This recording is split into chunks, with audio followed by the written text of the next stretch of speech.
시작하겠습니다. 네, 안녕하십니까. 반갑습니다. 오늘 처음 뵙겠습니다. 저는 합격의 법학원에서 행정사 1차 행정법 강의하는 이재준입니다. 그래서 어쨌든 오늘 여러분들 귀한 시간 내주셔가지고 이렇게 저녁에 와주셨는데 절대 이제 헛된 시간 되지 않게끔 제가 채워드릴 거고요. 오늘 3시간 동안 진행을 할 건데 일단 1교시에는 행정사를 공부하기 앞서가지고 여러분들이 이제 행정법이라는 과목은 무엇이고 또 행정사는 어떻게 공부해야 되는 1차 오리엔테이션을 진행할 거고요. 그다음에 2교시와 3교시에는 이제는 행정법을 공부하기 위해서 여러분이 알고 있어야 될 보편적인 내용들을 좀 설명을 할 건데 사실 이 수업은 제 필수 수업이기도 합니다. 그러니까 여러분들은 무조건 들으셔야 되는 수업인데 지금 미리 듣고 있으시니까 오히려 더 좋은 것이거든요. 어쨌든 오늘 그렇게 시간 가져볼 거고 그다음 제가 오늘 필기를 조금 많이 할 거예요. 1교시에는 필기할 게 없지만 2교시와 3교시에는 필기할 게 좀 많은데 제가 종이를 드렸거든요. 종이를 다 보셨을 겁니다. 그래서 제가 소확행이라고 하는 그 종이도 있고 그다음에 정부 조직도라고 하는 종이도 있고 법조문도 있겠고 뭐 여러 가지가 있는데 거기 이제는 뒤에를 사용하시게 되면은 A4 용지 이면지기 때문에 빈 공간이 있지 않습니까? 그래서 나중에 2교시와 3교시에 거기 이거 눕혀가지고 가로로 하셔가지고 필기하고 싶은 게 있다고 하시면은 필기하시게 되면은 분명 여러분들이 편하게 수월하게 공부할 수 있지 않을까 생각을 합니다. 1교시에는 필기할 거 하나도 없으시니까 편하게 보시면 되고요. 2교시와 3교시부터 약간 필기할 거 있으니까 그때 좀 같이 얘기하면서 진행해 보도록 하겠습니다. 1교시 바로 OT 진행해 보도록 하겠습니다. 자, 일단 여러분 제가 설명드렸다시피 저는요 우리 합격의 법학원에서 작년부터 행정사 강의를 맡아서 이제 진행을 하고 있거든요. 그래가지고 26년도 행정사 대비하기 위해서 온 이재준입니다. 자, 일단 오늘 한 이유는 제가 제목을 정해봤습니다. 오직 행정사 합격을 위한 이야기로 정해봤거든요. 그러니까 다른 거는 관심 없습니다. 다른 시험은 관심 없고요. 행정사만 합격하기 위해서 만든 시간이기 때문에 여러분께서 이제 잘 보시면 좋을 것 같습니다. 1교시 이제 행정법 오리엔테이션을 시작을 할 건데 일단 우리가 행정법이라는 과목을 처음 접하시는 분들이 느끼는 감정이 뭐냐? 너무 어려워 죽겠습니다라고 얘기를 합니다. 그러니까 이게 왜 어려울 수밖에 없냐면은 이 행정법이라는 과목이 누가 배우는 과목이냐면은 법대생들이 배우는 과목이거든요. 근데 이 과목을 1학년 때 배우지 않습니다. 언제 배우냐면은 빠르면 2학년 2학기, 늦으면 3학년 1학기 때 배워요. 이 말은 법학 과목 중에서도 기초 과목이 아니라 응용 과목이라는 말과 똑같은 표현이거든요. 그렇기 때문에 법대생들도 1년간, 2년간 다른 과목들, 그 과목들의 이름이 민법, 헌법, 형법이라는 과목이에요. 그럼 민법은 여러분들 행정사 과목에도 있지만 그거는 법 기초 과목으로 분류가 되고 있고요. 행정법은 법 응용 과목으로 분류가 되어 있습니다. 그래서 기본적으로 이걸 배우는 사람들은 민법에 대한 지식도 있고요. 형법에 대한 지식도 있고요. 그다음에 헌법에 대한 지식도 있는 상태에서 배우는 과목이에요. 근데 대부분의 수험 과목에 행정법이 있는데 행정법을 배우시는 분들은 법에 대한 지식이 별로 없는 상태에서 민법, 형법, 헌법에 대한 지식이 없는 상태에서 바로 공부하시고 있거든요. 당연히 어렵게 느껴질 수밖에 없습니다. 그래서 약간 이런 느낌인 거죠. 우리가 구구단을 배우지 않은 상태에서 바로 다음 단계 뭐 인수분해, 방정식 이런 거 배우는 게 바로 이제 행정법이라고 느끼시면 되는 거예요. 그러니까 당연히 어려울 수밖에 없겠죠. 그래서 우리가 느끼는 과목이 생소한 용어 때문에 굉장히 당황을 많이 하십니다. 첫날부터 듣도 보지도 못한 용어들이 막 등장을 해요. 이것도 한두 개 등장하는 것이 아니라 엄청나게 등장하거든요. 뭐 대표적으로 뭐 법률 유보라고 한다던가 법률 우위라고 한다던가 통치행위라고 한다던가 뭔가 살면서 듣도 보지도 못했던 용어들이 첫날부터 막 쏟아지기 시작을 합니다. 근데 사실 그 용어들은요 법대생들은 1학년, 2학년 때 어느 정도 알고 있는 내용들이에요. 근데 우리들은 처음 배우다 보니까 너무 어려울 수밖에 없겠죠. 그래서 생소한 용어 때문에 굉장히 당황스러워 하시는 거고 두 번째는요 상황 자체가 평상시에 우리가 잘 못 느끼는 상황에서 행정법이 작동하기 때문에 조금 상황 자체가 생소하게 느껴집니다. 대표적으로 여러분들 우리가 보통 법에 대한 지식은 우리가 어디에서 배우냐면은 기본적으로 언론이나 혹은 영화나 드라마 같은 데서 배우시거든요. 근데 거기에 소개가 되는 것들은 대부분이 좀 사람의 말초신경을 자극하고 좀 폭력적이고 그런 것들이 주로 등장을 합니다. 그러다 보니까 폭력, 방화, 살인, 절도 이런 것들에 대한 이야기, 이런 건 형법에 대한 이야기인데 이런 것들이 주를 이루고 있거든요. 근데 행정법은 음식점 영업허가, 운전면허 발급 이런 거예요. 이런 것들이기 때문에 뭐 뉴스에 소개될 일도 없겠고 우리가 평상시에 접하긴 하지만 그다지 거기에 관심을 갖고 있지 않았기 때문에 좀 상황 자체가 좀 생소하게 느껴질 수가 있습니다. 그런 상황에서 어쨌든 양 자체가 좁기라도 양 자체가 적기라도 하면 좋은데 양 자체가 매우 방대해요. 이게 공무원 학원에서는 기본적인 양 자체가 한 1000페이지 정도의 분량이라 해당합니다. 물론 행정사에서는 그거의 반절로 줄어들긴 하겠지만 그래봤자 500페이지 정도는 되시거든요. 그렇기 때문에 양 자체가 굉장히 많아요. 즉 용어 자체가 생소하지 상황 자체가 생소하지 양 자체가 매우 방대하기 때문에 수험생분들이 이거 어떻게 공부해야 되나라고 되게 고민하시는데 또 문제는 이게 법전 자체가 통일화되어 있지가 않습니다. 무슨 뜻이냐? 우리는 민법이면 민법, 형법이면 형법, 헌법이면 헌법 이렇게 법 조문들이 나열되어 있는 법전이 존재하거든요. 그래서 우리가 그 법에 대해서 궁금하면 찾아볼 수가 있어요. 근데 행정법은 그냥 행정과 관련되어 있는 모든 법을 행정법이라고 합니다. 군사와 관련된 것도 행정법이고 질서와 관련된 것도 행정법이고 환경과 관련된 것도 행정법이고 그다음에 뭐 세금과 관련된 것도 행정법이고 위생과 관련된 것도 행정법이고 외교와 관련된 행정 모든 것이 그냥 다 행정이기 때문에 행정과 관련된 법이 행정법이에요. 그러다 보니까 양 자체가 너무 추상적일 수밖에 없어요. 대한민국에 존재하는 90% 이상의 법이 행정법입니다. 그러다 보니까 너무나 양 자체가 추상할 수밖에 없다라고 얘기를 한다는 뜻이겠죠. 그래서 이제 이 행정법을 어떻게 공부해야 여러분들이 정복하실 수가 있게 되냐? 첫 번째로는 너무 급하게 생각하지는 말아달라라는 얘기를 하겠습니다. 우리가 항상 영어 문장도 처음에 봤을 때 숨이 막힐 것처럼 되게 어렵지만 단어 하나하나를 보게 되면은 대충 문장이 뭔지 느껴지시듯이 비슷합니다. 행정법 용어부터 좀 꼼꼼하게 정리하셨으면 좋을 것 같아요. 그러니까 용어가 정리가 되면은 이게 대충 이런 흐름이구나라고 한 걸 대충 느끼실 수가 있거든요. 그래서 처음부터 모든 걸 100% 이해하실 생각을 하기보다는 용어를 정확하게 정리하시면 좋겠다라는 말씀을 반드시 드린 거고요. 두 번째로는요. 용어가 정리되게 되면은 이제 이론이 살짝 보이기 시작해요. 우리가 영어 문장도 하나도 보이지 않다가 단어를 껴맞추게 되면은 뭔가 문장이 보이듯이 마찬가지로 용어가 정확하게 정리가 되면은 이론도 이해가 되는 효과가 발생을 해버립니다. 그 상태에서 세 번째는 판례에다가 이것을 대입할 수 있는 능력이 생겨요. 판례는 판사들이 내린 판결문을 판례라고 얘기하고 있거든요. 근데 판사들이 감정적으로 판결 내리질 않습니다. 다시 말해서 이 행정법에 나와 있는 이론이 현실 세계에 이렇게 대입 적용된다는 것을 보여주고 있을 뿐이거든요. 그래서 그냥 판사가 너는 잘생겼으니까 너는 무죄고 너는 못생겼으니까 무죄야. 죄송합니다. 잘생겼으니까 무죄고 못생겼으니까 유죄야. 이렇게 하는 게 아니라 얘가 이런 사건을 만들었는데 이 사건에 적용되는 이론은 요거기 때문에 이렇게 판결 내릴 거야. 이런 인과관계를 갖고 있기 때문에 여러분들이 판례 내용을 무조건 암기하는 것이 아니라 용어와 이론이 이해가 되게 되면은 판례는 자연스럽게 따라오는 개념이에요. 그러니까 무조건 판례를 외워야지라고 생각하기보다는 요걸 토대로 정리하게 되면은 판례가 눈에 보이기 시작을 합니다. 그런 상태에서 여러분들이 이제는 피드백이라고 해서 복습을 해주셔야 돼요. 항상 공부는 여러분들이 누구 수업을 듣든지 간에 수업만 갖고는 성적이 절대 오르지가 않습니다. 무조건 복습을 하셔야 됩니다. 단 너무나 부탁드리고 싶은 건 뭐냐면은 행정법은 휘발성이 굉장히 높아요. 아마 제 생각에는 행정학도 그렇지 않을까라는 생각이 듭니다. 행정 자체가 워낙 방대하고 생소한 용어로 구성되어 있기 때문에 휘발성이 굉장히 높거든요.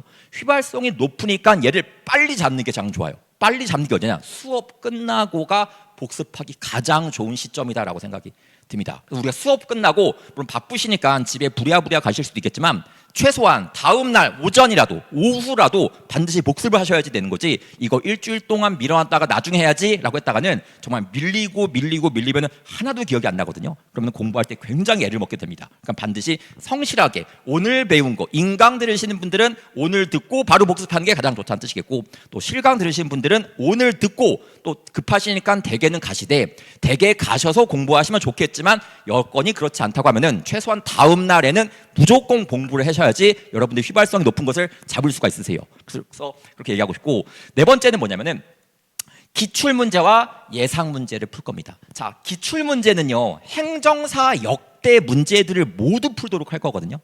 그래서 기출 문제는 가장 공신력이 있는 문제들이기 때문에 그런 문제들을 풀게 되면은 행정사에 대해서 나오는 추세를 이해할 수가 있고요. 또 우리가 이걸 암기해야지 문제 맞출 수 있다는 것을 느낄 수가 있습니다. 다 풀어드리도록 할 겁니다. 역대 행정사 시험에 나왔었던 행정법 문제는 다 풀어드리도록 할 테니까 전혀 문제 없이 보시면 된다는 뜻이고요. 또 이제 예상 문제라고 하는 것은 항상 시험 문제는 약관씩 진화가 돼요. 진화가 되기 마련인데, 지났을 때 기존에 나왔었던 기출 문제도 출제하겠지만 그동안 안 나왔었던 것들도 출제가 되고 있거든요.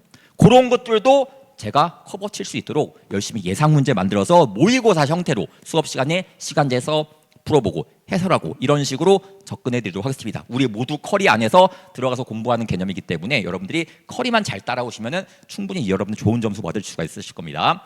그럼 이제는 행정법에 대해서 조금 이야기하려고 하는데, 행정법을 배우는 거에 앞서서 법 체계에 대한 이야기를 한번 좀 잡아드리려고 하거든요. 대한민국의 법은요, 기본적으로 이렇게 두 가지 법으로 구성되어 있습니다. 하나는 사법이라는 법이 존재하고 있고, 하나는 공법이라는 법이 존재하고 있습니다. 자, 사법이라고 하는 것은 사라고 하는 글자가 한자로 사생활, 개인을 뜻하는 글자거든요. 개인을 규율하는 법이 사법이에요. 그래서 개인과 개인 간의 관계를 중심으로 규율하는 법이 사법인 거구나. 사법의 가장 대표적인 법이 행정사 1차 과목에도 있는 민법이 바로 대표적인 과목입니다. 그래서 우리가 민법은 어떤 거에 대한 이야기하고 있냐면은, 흔히 말해서 여러분들이 임대차 계약을 체결한다던가, 혹은 부동산을 구입을 하신다던가, 식당에서 밥을 사 먹는다던가, 학원과의 계약을 체결한다던가, 여러 가지 등 개인과 개인 간의 관계를 규율하는 법이 바로 민법이다라고 얘기할 수가 있어요. 그리고 두 번째는 공법이라고 해서, 공자가 공공성, 공익을 뜻하는 글자거든요. 공익을 추구하는 법을 공법이라고 얘기를 해서, 단순한 개인과 개인 간의 관계를 규율하기보다 이 공법은 국가가 등장을 합니다. 국가와 국민 간, 국가와 개인 간의 관계를 규율하는 법이 바로 공법이다라고 얘기를 해요. 공법은 종류가 되게 많이 있거든요. 물론 사법도 종류가 많지만 공법도 종류가 굉장히 많은데, 대표적인 법이 형법이라고 하는 법이 존재를 합니다. 형법은 여러분들 알고 있으실 거예요. 대한민국에 살기 위해서는 대한민국의 법 질서를 지켜줘야 됩니다. 예컨대 사람을 때리면 안 되겠고, 또 명예를 훼손해도 안 되겠고, 그 다음에 사람들한테 절도해서도 안 되겠고, 여러 가지 대한민국에서 지켜줘야 될 법 질서들을 만든 법이 형법입니다. 형법을 위반하게 되면, 즉 사람을 때렸다던가 명예를 훼손했다던가 절도했다던가 하게 되면은 국가가 나서가지고 처벌하는 시스템이에요. 여러분은 형사처벌이라고 해가지고 벌금형, 징역형, 사형 이런 거 들어보셨을 거라고 생각이 듭니다. 이런 것들이 바로 형법에 나와 있는 거다라고 얘기하고 있고, 두 번째는 헌법이라고 해가지고요, 조금 이따가 헌법에 대한 이야기도 디테일하게 하겠지만, 헌법은 대한민국의 최고의 법이라고 불리고 있습니다. 대한민국에 1000몇 개의 정도의 법이 있는데 가장 최상위 법이 헌법이라고 얘기를 해요. 이게 왜 그런 거냐면은, 헌법은 대한민국의 가장 중요한 테마 두 가지에 대해서 규정하고 있습니다. 첫 번째가 대한민국 국민이기만 하면은 가질 수 있는 기본권에 대한 이야기가 들어가요. 들어보셨을 텐데, 자유권, 평등권, 그 다음에 참정권, 뭐 이런 거 들어보셨을 겁니다. 이런 거에 대해서 헌법에서 이야기해주고 있고요. 두 번째는 대한민국의 통치구조라고 해가지고요, 대한민국의 권력이 총 3가지가 있거든요. 첫 번째가 입법, 두 번째가 사법, 세 번째가 행정. 그거에 대한 이야기가 여기서 진행이 됩니다. 다시 말해서 대한민국 국민의 가장 갖고 있어야 될 기본권에 대한 이야기가 한 테마가 등장하고, 또 대한민국의 권력인 입법, 사법, 행정에 대한 이야기가 등장을 해요. 그럼 입법, 사법, 행정이 뭐냐에 대한 이야기 한번 해보겠습니다. 자, 여러분, 대한민국의 주인은 국민이에요. 헌법에서도 대한민국의 주인은 국민이다. 모든 권력은 국민으로부터 도출된다라고 얘기할 정도로 대한민국의 주인은 국민입니다. 그럼 국민한테 적용하기 위한 법은 누가 만든 게 맞냐? 국민들이 직접 만드는 게 맞습니다. 근데 대한민국의 국민이 5천만 명이나 되거든요. 5천만 명이 한 자리에 모여가지고 법을 만드는 거는 애초에 말이 안 돼요. 그래서 우리가 4년에 한 번씩 우리를 위해서, 국민을 위해서 법을 만들어줄 사람을 뽑습니다. 그런 사람들을 국회의원이라고 얘기를 하죠. 그래서 우리가 흔히 국회의원이라고 하는 것은 어디서 일을 하냐? 입법부라고 하는 입법이 입자가 한자로 세우다는 뜻을 담고 있어요. 우리가 기차에서도 입석 들어보셨을 텐데 입석이 서서 가는 자리를 입석이라고 얘기하지 않습니까? 그러니까 법을 세우는 것을 입법이라고 하는 거예요. 법을 세우는 게 뭔데? 법을 만드는 거 아니겠습니까? 그래서 법을 제정하는 게 입법이고 그걸 하는 곳이 입법부라고 하는 곳인 거구나라고 얘기를 하죠. 흔히 우리는 입법부라는 표현보다는 국회라는 표현을 많이 쓰고 또는 의회라는 표현을 쓰게 되어 있습니다. 결국 입법이라고 한 것은 국회의원이 입법부라는 국회에서 의회에서 모여서 하는 거구나라고 얘기할 수 있고, 그럼 국회의원이 만든 법을 갖고서 판결을 내리는 역할은 누가 수행을 하냐? 사법부라고 하는 곳에서 혹은 법원이라고 하는 곳에서 수행을 합니다. 자, 사법부에서 사자가 한자로 수호하다는 뜻을 담고 있거든요. 수호하다가 지킨다는 뜻이잖아요. 법을 지키는 부서가 사법부예요. 그래서 사법부는 법을 위반하는 행위, 흔히 말하는 불법 행위, 위법 행위를 굉장히 싫어합니다. 왜? 아니 국회의원이 법을 만들었는데 그걸 지키는 게 맞지 않겠느냐? 그걸 위반하게 되면은 여기는 강력하게 칼을 빼내서 처벌할 수 있는 힘까지 갖고 있는 것이 바로 사법부 혹은 법원인 거구나라고 얘기를 하죠. 여기는 법을 해석해서 너 이 형법에 나와 있는 내용을 해석해가지고 판결까지 취할 수 있는 그런 곳이 바로 사법부다라고 얘기할 수 있고요. 마지막으로는 행정부라고 해서요. 행정부는 행자가 실행시키다는 뜻을 담고 있고요.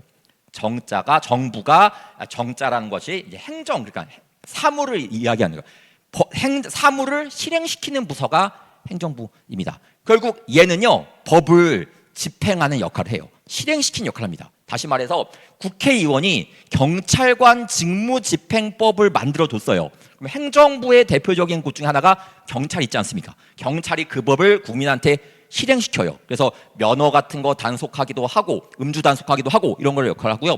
또 여기서 병역법이라는 법을 만들게 되면은 군대라고 하는 병무청이라고 하는 곳에서 국민들한테 너는 이 법에 따라 가지고 군대 가줘야 된다라고 실행시키는 역할까지 수행을 하고 있습니다. 결국 요약하게 되면은 국민을 위한 법은 입법부라고 하는 곳에서 만들고 또 국민이 법을 위반했을 때 사법부라고 하는 곳에 가가지고 판결을 받게 된다는 뜻이겠고요. 또 여기는 입법부가 만든 법을 국민한테 적용시키는 역할, 실행시키는 역할을 하는 거구나라고 얘기를 해요. 그럼 일단 우리가 행정부는, 우리가 입법부는 국회와 의회다. 그다음에 사법부는 법원이다라고 정의할 수가 있는데 과연 행정부, 즉 정부는 무엇을 말하는 것이냐? 여기서 핵심이거든요. 제가 그래서 정부 조직도를 하나 드렸는데 그걸 외우자는 것은 아니라 나중에 행정학 시간에도 수십 번 보시게 될 건데 제가 일단 가지고 왔거든요. 그러니까 굳이 뭐 암기할 필요는 없고 가볍게 보시자는 겁니다. 첫 번째 대통령이라고 하는 게 있고요. 그다음에 국무총리라고 하는 게 있죠. 그다음 여러분들이 알고 있는 무슨 처 들어가는 부서들이 있습니다. 그래서 식품의약처, 그다음 법제처, 인사혁신처, 국가보훈처 이렇게 무슨 처 들어가는 부서들이 있고요. 밑에 무슨 부 들어가는 부서들이 있습니다. 행정안전부, 국방부, 법무부, 통일부, 외교부 무슨 부 들어가는 부서들이 존재하고 있고요. 그 밑에는 무슨 청 들어가는 부서라고 해서 질병관리청, 특허청, 산림청, 농촌진흥청, 문화재청, 소방청, 경찰청, 병무청 등등등 무슨 청 들어가는 게 있습니다. 즉 정부라고 하는 것은 뭘 얘기하냐면은 대통령을 중심으로 해가지고 국무총리 밑에 있고 밑에 처라고 하는 부서로 끝나는 부서가 있고 그 다음에 부로 끝나는 부서가 있고 그 다음에 청으로 끝나는 부서를 우리가 정부라고 하는 거구나라고 얘기하고 있고요. 이런 데서 국회의원이 만든 법을 실행시키는 역할을 하는 거구나 라고 생각하면 되겠죠. 그럼 참고로 이런 부서를 우리가 중앙정부라고도 하고 있습니다. 조금 이따 설명드리도록 하고요. 그런 식으로 얘기할 수가 있어요. 그럼 여기서 이제 중요한 거는 우리가 뭘 깨달을 수가 있냐면은 자 생각해 보세요. 행정부라고 하는 우리가 헌법은 입법, 사법, 행정이라고 하는 테마가 남겨져 있는데 헌법에서 이들의 역할에 대해서 규정하고 있고요. 또 행정법은요. 이 행정부와 국민 간의 관계를 규율한 법을 행정법이라고 하고 있거든요. 즉 행정법과 헌법은 서로 관련되어 있을 수밖에 없습니다. 왜? 헌법은 입법, 사법, 행정에 대한 이야기를 하고 있는 것이 헌법이고, 행정법은 행정부와 국민 간의 관계에 대해서 규율하는 법이 행정법이기 때문에 서로 관련되어 있을 수밖에 없겠구나라고 얘기를 해요. 그래서 이제 행정법을 이제 세 가지로 쪼개서 보통 우리가 설명하는데, 첫 번째가 행정부 조직에 대한 이야기. 아까 살펴봤었던 대통령, 그 다음에 국무총리, 무슨 처, 그 다음에 부, 그 다음에 청, 이렇게 끝나는 부서들을 말하고 있고요. 두 번째는 작용이라고 해가지고 행정부도요, 국민한테 여러 가지 작용을 합니다. 쉽게 말하면은 군대 가라고 명령하기도 하고, 세금 내라고 명령하기도 하고, 여러 가지 작용들 하고 있지 않습니까? 그리고 국민들이 그거에 영향을 받게 돼요. 그래서 작용에 대한 파트가 하나가 또 있고요. 또 이 작용에 국민한테 손해를 끼치게 될 수도 있습니다. 이 작용이 국민한테 손해를 끼치게 될 수 있어요. 손해를 끼치게 되었을 때 기본적으로 국민들이 이거에 대해서 구제를 받을 수가 있거든요. 어떻게 구제받냐? 법원 찾아가면 되는 겁니다. 소송 제기할 수가 있어요. 그래서 우리가 행정법은 총 세 가지로 구성되어 있는데, 첫 번째 행정 조직에 대한 파트가 한 파트가 있고요. 그 다음에 작용에 대한 파트가 한 파트가 있고요. 세 번째가 국민에 대한 파트, 구제에 대한 파트가 한 파트가 있기 때문에 이 세 가지가 모두 다 연결되어 있는 학문이 행정법인 거구나라고 얘기를 한다는 뜻이겠죠. 그래서 우리가 행정법에 대해서 우리가 1년간 함께하게 되실 겁니다. 자, 그다음에 행정법이 출제된 거에 대한 이야기 한번 해볼 건데, 모든 법 과목이 그렇지만 항상 이론과 법조문이 항상 출제가 됩니다. 그래서 너 이 이론을 알고 있어? 이런 거에 대한 이야기, 또 법조문을 정확하게 암기하고 있어? 이런 거에 대한 이야기가 첫 번째 등장하고요.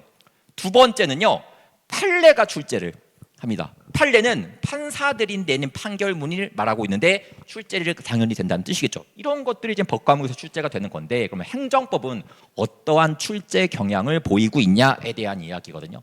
첫 번째는요, 행정법에서, 우리 행정사에서의 행정법은요, 지엽적인 이론이 출제되지 않습니다. 주요한 이론만이 출제가 돼요. 그래서 여러분, 우리가 자격증 시험을 공부하는 것인 만큼 학문적인 자질이 있는지를 평가하겠다는 시험이 아니거든요.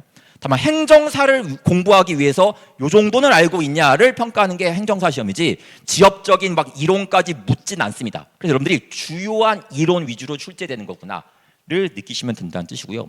두 번째는요, 대표적인 판례 위주로 출제를 합니다. 너무 지엽적인 판례를 출제를 하지를 않아요. 그래서 대표적인 판례 위주로 출제한다라고 얘기할 수가 있고요. 세 번째로는 지문의 길이가 그렇게 길지가 않습니다. 일반 공무원 시험 같은 경우에는요, 한 선지당 지문이 3줄, 4줄 정도 되는 것이 일반적이에요. 그렇지만 우리 행정사 시험에서의 행정법은요, 주요한 이론과 대표적인 판례 위주로 출제하는 것이기 때문에 지문 길이가 그렇게 길지가 않습니다. 한두 줄 정도의 선에 머물러져 있어서 시험 보실 때 시간이 그렇게 많이 걸리시지를 않으실 거예요. 그래서 여러분들께서 시간적인 압박감을 크게 느끼지 못한다는 뜻입니다. 요약하게 되면은 이론 자체도 주요한 거 위주로 출제하고 있고, 대표적인 판례 위주로 출제하고 있고, 지문 길이도 상당히 좀 짧은 편이고, 그 다음에 시간도 그렇게 많이 잡아먹지 않을 거다라고 얘기를 합니다. 결국은 제가 예시를 한 가지 가지고 왔거든요. 행정사 시험에 나왔었던 지문을 하나 가지고 왔는데, 뭐 이거 풀이자는 뜻은 아니겠고요. 보면은 32번 문제라고 해서 행정행위 부존재에 관한 설명으로 옳은 것은 이라고 얘기를 해가지고, 1번 선지 보시면은 2줄짜리고요. 2번 선지 보시면은 2줄짜리고요. 3번 선지 보시면은 2줄짜리고요. 4번 선지 보시면은 2줄짜리고, 5번 선지는 1줄짜리입니다. 길지가 않아요. 공무원 시험 문제 보게 되면은 보통 한 선지에 3줄, 4줄 하는 것이 기본적인 패턴인데, 행정사 시험은 주요한 이론과 주요한 판례 위주로 출제하다 보니까 그렇게 어렵게 내용을 구성하지 않습니다. 그래서 여러분들께서 이렇게 출제되는 게 대부분이다라고 하는 것을 반드시 정리하셔야 돼요. 제가 왜 이 말씀을 드리냐면은, 이런 말을 해도 될지 모르겠지만 학원가에서는요, 약간 공포 마케팅이라고 해가지고요, 뭔가 학생들한테 어려운 걸 보여줍니다. 보여줘가지고 너 이거 지금 공부가 안 돼 있어? 출제 나면 못 풀겠네? 라는 마음을 만들어요. 그래서 등록하게끔 유도하려고 하는 경향이 있습니다. 그렇지만 행정사에서는요, 그렇게 하지를 않아요. 행정사는요, 주요한 이론, 물론 한두 문제 정도 아주 지엽적인 게 나올 수 있겠지만 이게 대세에 영향을 줄 정도로 합격을 좌지우지할 정도로 절대 좌지우지하지 않기 때문에 대부분 주요한 이론 위주로 공부하시면은 합격하는 데는 지장이 없으십니다. 그 가이드라인을 제가 짜드리도록 할 테니까 걱정 않고 보셔도 된다는 뜻인 겁니다. 그럼 보통 여러분들은 저는 행정사 학원에서도 공부하고 있지만 공무원 학원에서도 지금 한 6, 7년째 학원에서 강의를 하고 있거든요. 그러다 보니까 공무원 시험에서 나오는 지문과 행정사 시험에 나오는 지문을 다 분류해서 알고 있어요. 근데 이걸 잘 모르시는 분들이 그냥 공무원 시험에서 나왔어, 또 공무원 시험에서도 잘 나오지 않는 지문을 행정사에 넣어가지고 문제로 만들어가지고 풀게 합니다. 이거는 좋은 건 아니라고 생각이 들어요. 학생한테 불안감을 자초할 뿐이라고 생각하지 실제 시험과는 별로 관련이 없다는 생각이 들기 때문에 제가 수업 때 제공하는 내용과 공부 위주로만 하시면은 합격하는 데는 큰 문제 없고 심지어 고득점 받는데도 큰 문제 없다라는 것을 말씀드리도록 하겠습니다. 자, 그리고 결국 저는 이해와 암기를 잘 균형 맞춰줘 가지고 할 건데, 일단 여기서 제가 뭘 말씀드리자면은 우리는 수험 공부하는 거거든요. 수험 공부하는 것이기 때문에 어려운 이론이 분명히 등장할 수가 있어요. 근데 어려운 이론도 나오는 패턴을 분석하게 되면은 이런 패턴으로 출제하는 것들이 몇 가지가 있거든요. 저는 그 이론을 이해시켜드리지 않을 거예요. 문제만 풀게 만들어 드릴 거거든요. 그래가지고 이 패턴대로 출제하니까 이렇게 대비하고 있자 라고 하는 파트도 분명히 있을 겁니다. 물론 대부분은 거의 이해시켜드리긴 하겠지만 아주 지엽적이면서 어려운 내용이 있는데 출제가 될 때도 있어요. 그 출제되는 패턴이 있다 보니까 그 패턴에 맞춰가지고 공부하게끔 요거는 요렇게 암기해 주세요 라고 정리해 드릴 거예요. 그렇게 시험장 가시면 됩니다. 너무 어려운 이론을 너무 이해하기 위해서 너무 스트레스 받지 마시고 제가 정리해 드린 대로 딱 정리하셔가지고 시험장 가셔서 문제 푸는 게 목표 아니겠습니까? 그렇게 해드리도록 할 테니까 이해와 암기를 균형 맞춰져가지고 해드리도록 하도록 하겠습니다. 전체 커리에 대한 이야기를 해드리려고 하는데, 자, 커리큘럼은 반복이 첫 번째 미션이고 두 번째가 효율화라고 해가지고 이해와 암기의 균형화를 한번 맞춰드리겠다는 뜻인 거예요. 그럼 첫 번째 뭐냐? 우리 정규 커리큘럼은 이렇게 진행됩니다. 오늘 하는 거죠. 인문특강이라고 해가지고요, 오리엔테이션과 소확행이라고 해서 소소하지만 확실한 행정법 이야기인데 이게 필수예요. 필수입니다. 그래서 분명히 여러분들은 오늘 들으시니까 다음에 또 들을 필요 없겠지만 이거 처음 수강하시는 분들은 무조건 이거 듣고 진행을 하셔야 됩니다. 두 번째는 뭐냐면은, 자, 10월 달에서 12월 달에서 기본 강의를 진행을 합니다. 총 3개월에 걸쳐 가지고 행정법에서 나오는 이론들을 처음부터 끝까지 한번 살펴보는 시간을 여기서 가져보는 거구나라고 얘기할 수가 있는데, 참고로 이 기본 강의에서는요, 여러분들이 행정법이 총론이라고 하는 과목이 있고 강론이라는 과목이 있거든요.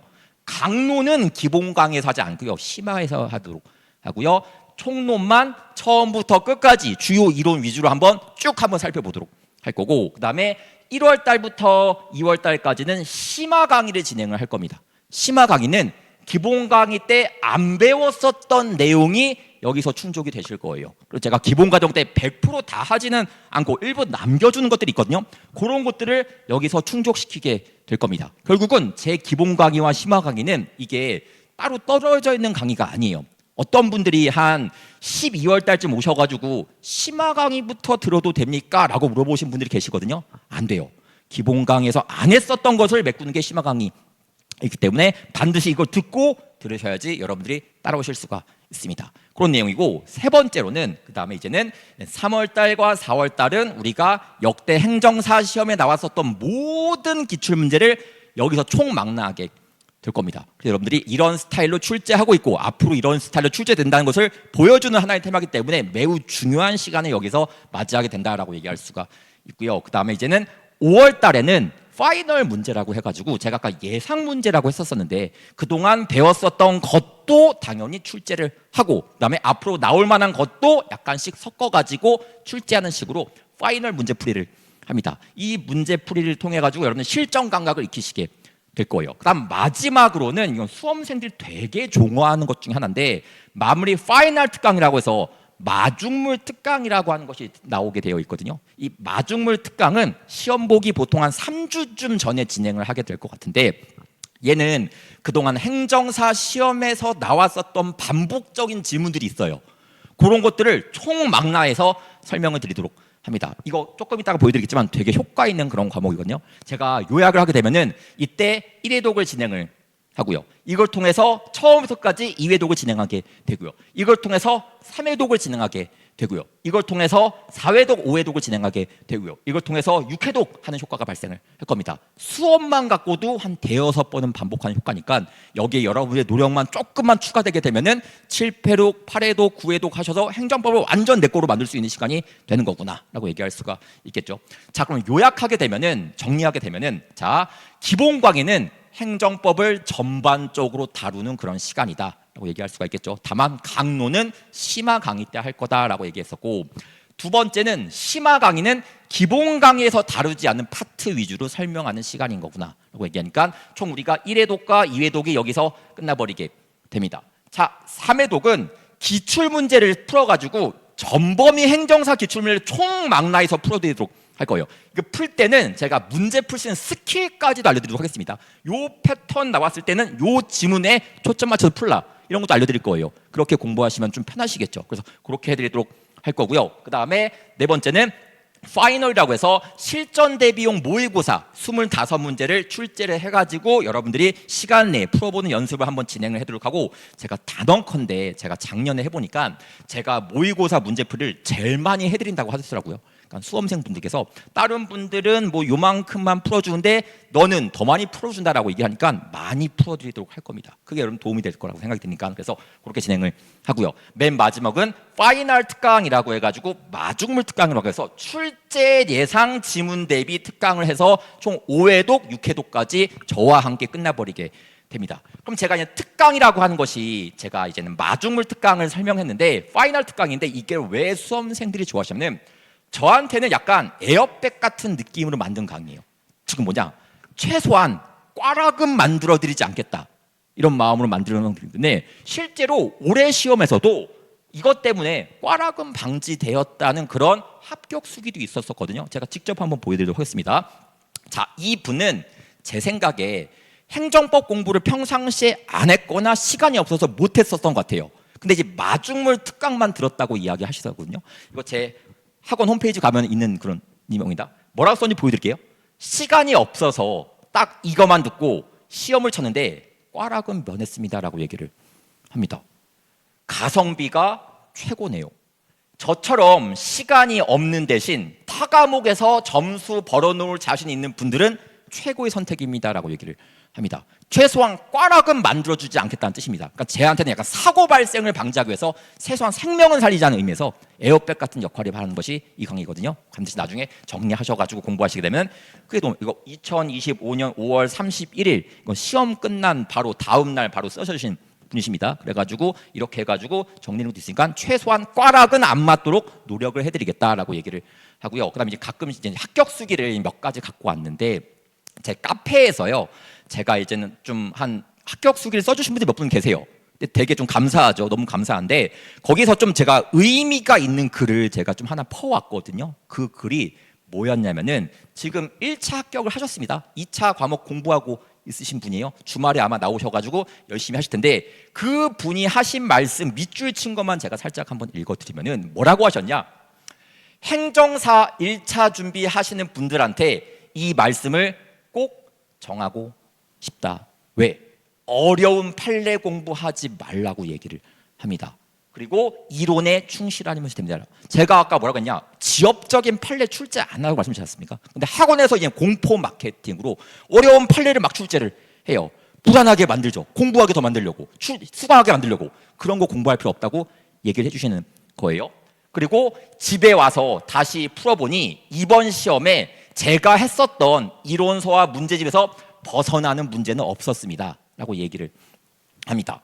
그래서 제가 이 긴 글을 너무 정성스럽게 써주셨거든요. 참고로 이 분의 연세가 67세세요 67세 분께서 이렇게 적게 아파 오셔가지고 열심히 잘 써주셨습니다. 그래서 제가 댓글을 달았어요. 너무 감동받아가지고 이거 보면 제가 짧은 거 한 퍼왔지만 여러 개를 써왔는데 감동받아가지고 너무 감사하다 이런 말씀 해주시기 힘드셨을 텐데 너무 감사하다고 했더니 이 분이 또 댓글을 달아주셨습니다. 뭐라고 댓글을 달아주셨냐면 단 한 가지만 부탁을 드린다면 뭐라고 하냐?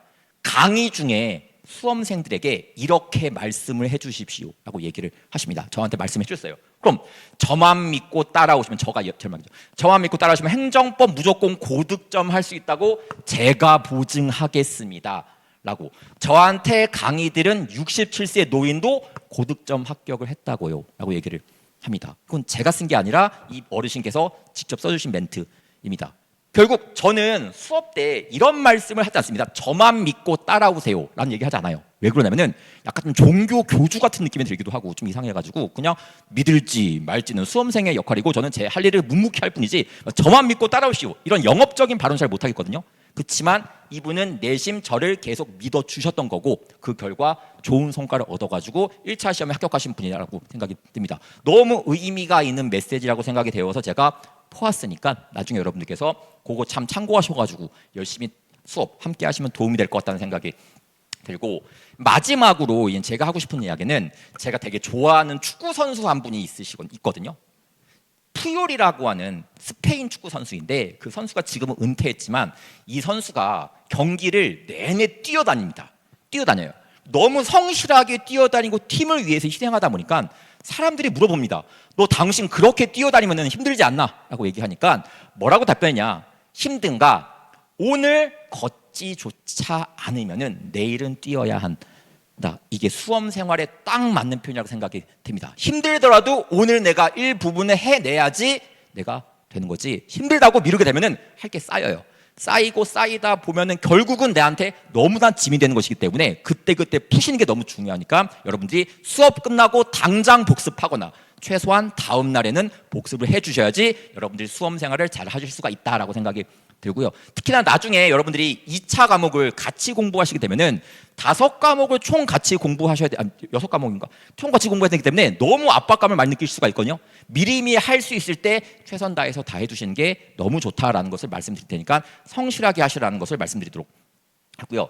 여기까지가 제 준비된 시간이고, 참고로 저는 쉬는 시간에 교무실에 내려가지 않습니다. 어디 있냐? 책상에 여기 앉아 있어요. 앉아 있는 이유가 제가 갈 데 없어서 앉아 있는 게 아니라 질문 받으려고 앉아 있는 것이거든요. 편하게 질문하셔가지고 물어보시고, 또 인강 들으시는 분들은 그냥 인터넷에 제 카페든 혹은 제 게시판에든 언제든지 질문하시게 되면 제가 답변 드리도록 할 테니까 편하게 저를 활용하셔가지고 내년 시험을 잘 보셔서 여러분들이 이렇게 합격수기 쓸 수 있는 그런 사람이 되시면 좋지 않을까라는 생각 때문에 진행했습니다. 여기까지 진행을 했고요. 그 다음에 2교시와 3교시는 행정법을 공부하기 위해서 알고 있어야 될 용어와 책에 대한 이야기 시작하도록 할 거거든요. 10분 쉬었다가 진행하도록 하겠습니다. 네.